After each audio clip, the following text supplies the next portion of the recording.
when your whole party completely misses the boat and you become so out of touch with reality that you lose the House, the Senate, and the Oval Office in one shot, that's when you might get unseated.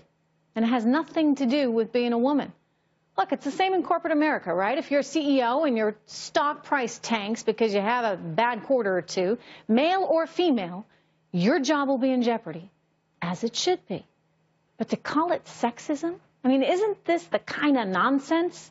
The reason the Dems got so badly beaten in the elections to begin with? Joining me right now with their thoughts, National Review editor Rich Lowry, along with Harlan Hill and Robin Bira, who are back with us. Guys, welcome, I guess, is the only woman here. I'm going to go on a limb You're the expert. and tell you that this kind of commentary in and of itself, that's sexist. I mean, to assume that a woman should be there just because she's a woman when she frankly got beaten pretty badly and seems to be so out of touch with her party. I mean, merit should stand for itself, right? And in this particular case, the merits just aren't adding up. Harlan, your thoughts?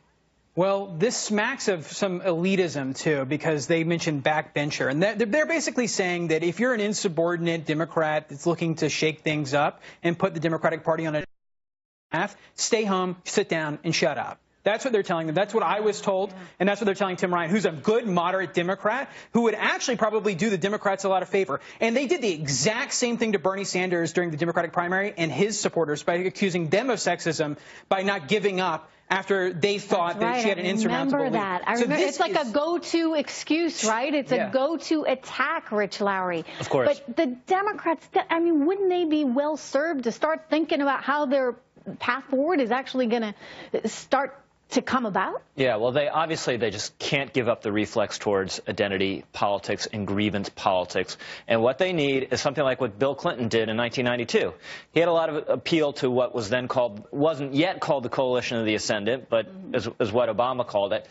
But he also appealed to working class whites, and working class whites have been slowly eroding away from the Democratic Party. Donald Trump put an exclamation point on that trend, and the Democrats might start by at least thinking that it's a good thing to appeal to these kind of voters, and you're not racist or sexist or retrograde if you want to connect with the heartland. You know, look, Robin, part of her problem was she relied entirely on millennials, Hollywood, women, minorities, none of which quite came out the way she had anticipated. And the people that she ignored along the way, and, you know, her own husband, Bill Clinton, said, hey, get out there, go to Pennsylvania, campaign there. She didn't want any part of it because she didn't think she needed those folks. But your party, your Democratic strategist, you do, don't you? I mean, if you get any hope of getting anywhere, you need these people that are vital and have always been so vital to your party.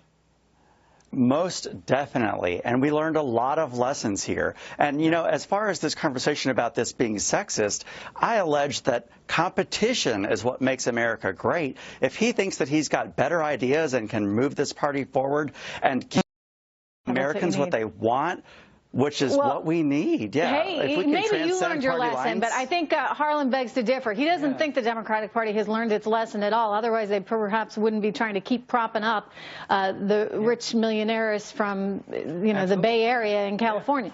Look, I may be a former Democrat, but I still have a lot of Democratic friends, people that are Democratic consultants and strategists, and they're all still saying that the reason she lost was because of sexism and racism and bigotry and homophobia and all of these ridiculous accusations that are, frankly, cheap. And they underestimate what is happening in the American electorate and the wholesale rejection of this new Democratic platform. And so as long as we continue to hear that, Democrats are going to lose elections. And so I beg to differ. The Democratic Party has not come to the realization of why they're losing elections. And Nancy Pelosi hasn't had a successful election as leader of the Democrats in the House since 2008. Who are you watching? Rich Lowry? I mean, is there anyone on the Democratic front besides Congressman Ryan there that can really start to lead the party forward? We'll see. At least he's sticking his head above the parapet there. But the problem with this party is the leaders are old and white, at least in Congress. And you look at the congressional representation in terms of the members, it's limited to the coast. Something like a third of the House members are from Massachusetts, New York, or California.